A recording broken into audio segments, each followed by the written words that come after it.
Hello guys, இந்த நபரோட பேரை படிக்க கொஞ்சம் கஷ்டப்பட்டிருப்பீங்க. இவருடைய வாழ்க்கையிலையும் நிறைய கஷ்டங்கள் இருந்தாலும் பெற்றோர்கள் அன்பும் அரவணைப்பும் கிடைக்கலனாலும் இந்த உலகமே இவருக்கு அன்பு காமிச்சாங்க. இவரும் இந்த உலகத்துக்கு மிகப்பெரிய ஒரு செய்தியை கத்து கொடுத்தாரு. அதாவது ஒருவர் வெற்றி அடைய நல்ல உடலும் அறிவும் தேவையில்லை, நல்ல சந்தோஷமா இருந்தாலே போதும். இதை உங்க மைண்ட்ல வச்சுக்கிட்டீங்கன்னா உங்களை சுத்தி உள்ளவங்களும் சந்தோஷமா இருப்பாங்கன்னு. இன்னைக்கு வீடியோல ரொம்பவே நம்மளை மோட்டிவேட் பண்ற ஒருத்தருடைய கதையை பத்தி தான் பார்க்க போறோம்.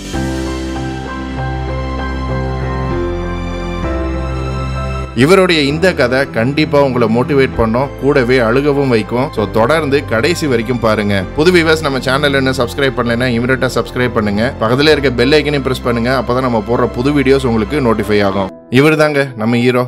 இவரை ஷிலிட்ஸின்னு எல்லாரும் கூப்பிடுவாங்க. இவருடைய உண்மையான பேர் சைமன் மெட்ஸ். இவரு செப்டம்பர் 1901 பிராங்க்ஸ் நியூயார்க்ல பிறந்தாரு. ஆரம்பத்துல எல்லா குழந்தைகள் மாதிரி இருந்த இவருக்கு வளர வளர இவருடைய குறை வெளியே தெரிய ஆரம்பிச்சது. இவருக்கு இருந்தது நரம்பியல் வளர்ச்சி கோளாறு. இதுக்கு பேர் மைக்ரோசிஃபாலி. இந்த பிரச்சனை இருக்கிறவங்களுக்கு முகம் நார்மலா வளரும், ஆனா இவங்க தலை வளராது. இதனால இவங்க மூளையோட வளர்ச்சியும் குறைவா இருக்கும். இன்னும் புரியுற மாதிரி சொல்லணும்னா நார்மல் தலை சைஸை விட இவங்க தலை சின்னதா இருக்கும். இந்த நோயினால பாதிக்கப்பட்டவர்களுக்கு சரியா பேச்சு வராது, வித்தியாசமான தலை இருக்கும், அடிக்கடி வலிப்பு வரும், சின்னதா இருப்பாங்க, யோசிக்கிற திறன் ரொம்பவே கம்மியா இருக்கும். அன்றைய காலத்துல இந்த நோய் உள்ள மனிதர்களை பின் ஹெட்னு கூப்பிடுவாங்க. இந்த மாதிரி நோய் பொதுவா பெண்கள் பிரெக்னண்டா இருக்கும் போது மது அருந்தினாலோ இல்ல பெற்றோர்களுக்கு ஏதாவது ஜெனட்டிக் பிரச்சனை இருந்தாலோ அது வயிற்றுல இருக்கும் குழந்தைகளை பாதிக்கும். இந்த நோய்க்கு தீர்வே கிடையாது. இதுல ஆச்சரியமான விஷயம் என்னன்னா, ஷிலிட்ஸி ரொம்பவே பணக்கார குடும்பத்துல பிறந்தவர். இவருக்கு ஒரு தங்கையும் உண்டு. அந்த தங்கைக்கும் இவர மாதிரியே இந்த பிரச்சனை இருந்ததால் இவங்க ரெண்டு பேரையும் இவருடைய பெற்றோர்கள் ரகசிய அறையில வளர்த்தாங்க. பணக்கார குடும்பங்கிறதுனால இந்த குழந்தைகளை வெளியே காமிச்சா எல்லாரும் கிண்டல் பண்ணுவாங்கன்னு பயந்து இந்த ரெண்டு குழந்தைகளையும் ட்ரீம்லேண்ட் சர்க்கஸ்க்கு இவங்களோட பெற்றோர்கள் வித்துடுறாங்க. இன்னைக்கும் இவங்கள மாதிரி ஒரு சில மனிதநேயம் இல்லாத மனிதர்கள் இந்த உலகத்துல இருக்கதான் செய்றாங்க. அதிக கவனிப்பும் அன்பும் அரவணைப்பும் கிடைக்க வேண்டிய இந்த ரெண்டு குழந்தைகளும் என்னாச்சுன்னு யோசிப்பீங்க. பெற்றோர்கள் கைவிட்டாலும் கடவுள் கைவிடலேன்னு ப்ரூவ் பண்ற மாதிரி சர்க்கஸ்ல சேர்ந்த இவங்க வாழ்க்கை எதிர்பார்த்ததை விட நல்லாவே இருந்தது. இந்த காலகட்டத்துல ஷிலிட்ஸி வளர்ந்து ஒரு சிறுவனா இருந்தாரு. இருந்தாலும் இவருடைய நோயினால இவருடைய அறிவு 3 வயசு குழந்தைக்கு உள்ளதாக தான் இருந்தது. அவரால் முடிந்த வரைக்கும் சின்ன சின்ன வார்த்தைகள் கஷ்டப்பட்டு பேசுவார். சர்க்கஸ் ஷோ நடக்கும் போது பொண்ணோட ட்ரெஸ் போட்டுக்கிட்டு பயங்கர பெர்ஃபார்மன்ஸ் கொடுப்பாராம். இதனால பல பேர் இவருடைய அப்பாவித்தனமான செய்களை ரசிக்க ஆரம்பிச்சாங்க. இவருக்கு நண்பர்களும் கூட ஆரம்பிச்சாங்க.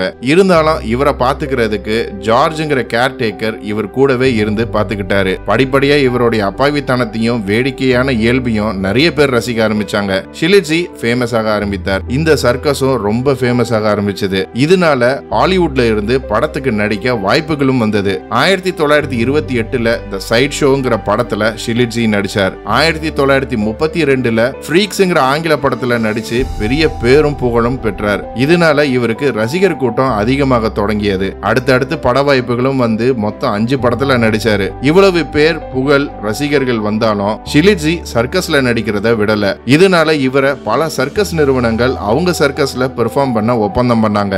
இவர் மேல உண்மையான அன்பு செலுத்தினவங்க இருந்தாலும் இவரை நிறைய பேர் ஏமாத்தவும் செஞ்சாங்க. இதனால பல நெகட்டிவ் விமர்சனத்துக்கு ஆளானார். எவ்வளவு சிக்கல்கள் வந்தாலும் அவருடைய அப்பாவி குணமும் தன்னை சுத்தி உள்ளவங்களை சிரிக்கவும் வைத்தார். இதுக்கப்புறம் வெறும் சர்க்கஸ்ல மட்டுமே தொடர்ந்து நடித்தார். சர்க்கஸ்ல சிம்பன்சி ட்ரெயினரும் ஷிலிட்ஸியோட கேர் டேக்கருமான ஜார்ஜ் துரதிருஷ்டவசமா இயற்கை எழுதினார். ஜார்ஜோட மகள் ஷிலிட்ஸிய தன்னால பாத்துக்க முடியாதுன்னு அவரை மனநிலை மருத்துவமனையில சேர்த்துட்டாங்க. இப்படி ஏற்றம் இறக்கம் கண்ட ஷிலிட்ஸியோட வாழ்க்கையில 3 வருஷங்கள் மனநல மருத்துவமனையிலேயே போச்சு. என்னதான் தன்னை எல்லாரும் கைவிட்டாலும் அவருடைய முகத்துல இருந்த சிரிப்பை அவர் ஒருபோதும் குறைக்கல. ஹாஸ்பிட்டல்ல இருக்கிற எல்லாருக்கிட்டையும் சர்க்கஸ்ல எவ்வளவு சந்தோஷமா இருந்தாருன்னு சொல்லிக்கிட்டே காலத்தை தள்ளினார். கொஞ்ச காலத்துக்கு அப்புறம் ஷிலிட்ஸியோட உடல்நிலை குறைய ஆரம்பித்தது. அதிக மன அழுத்தத்திலையும் இருந்தாரு. இவருக்கு ஏற்கனவே இருக்கிற நோயினால இவருக்கு அடிக்கடி வலிப்புகள் வர ஆரம்பித்தது. அப்பதான் சர்க்கஸ்ல வேலை செய்யும் பில் பிரெஞ்சிங்கிற ஒருத்தர் ஷிலிட்ஸிய ஹாஸ்பிட்டல்ல சந்திச்சார். பில் பிரெஞ்சியோட கோரிக்கையை கேட்டு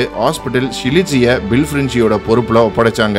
திரும்பியும் ஷிலிட்ஸிக்கு பிடிச்ச மாதிரி சர்க்கஸ்க்கு வந்து பழையபடி பார்வையாளர்களை என்டர்டெயின் பண்ண ஆரம்பித்தார். திரும்பியும் அவருக்கு இருந்த அதே பேர் புகழ் ரசிகர்கள் எல்லாமே கிடைச்சது. ஷிலிட்ஸியும் தொடர்ந்து அவருடைய அன்பையும் அவருடைய கியூட் அண்ட் இன்னோசென்ட் இயல்புனால எல்லாரையும் ரிட்டையர் ஆகுற வரைக்கும் சிரிக்க வச்சுக்கிட்டே இருந்தாரு. கடைசியில தன்னோட 70வது வயசுல ஷிலிட்ஸி இயற்கை எய்தினார். இவர் இறந்ததுக்கு அப்புறம் இருந்தாலும் இவரை ஏதோ ஒரு இடத்துல அடக்கம் பண்ணாங்க. ஆனா இவருடைய நினைவு பல ரசிகர்களோட நினைவுல நீங்கா இடம் பெற்றது. இதனால இவருடைய ரசிகர்ல ஒருத்தர் ஷிலிட்ஸி இறந்த இடத்துல பெரிய கல்வெட்டை வச்சு இவருக்கு மரியாதை செய்தார்.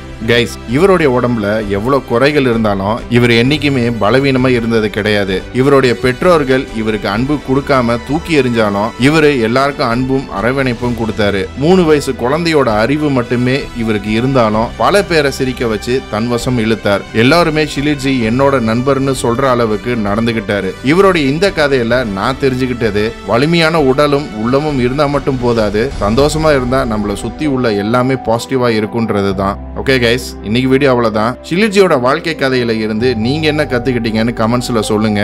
இந்த மாதிரி motivational and inspiring short stories நம்ம சேனல்ல பண்ணலாமான்னு சொல்லுங்க. இந்த வீடியோ பிடிச்சிருந்தா லைக் பண்ணுங்க, ஷேர் பண்ணுங்க. போன வாரம் கமெண்ட் பண்ணவங்கள பார்ப்போம்.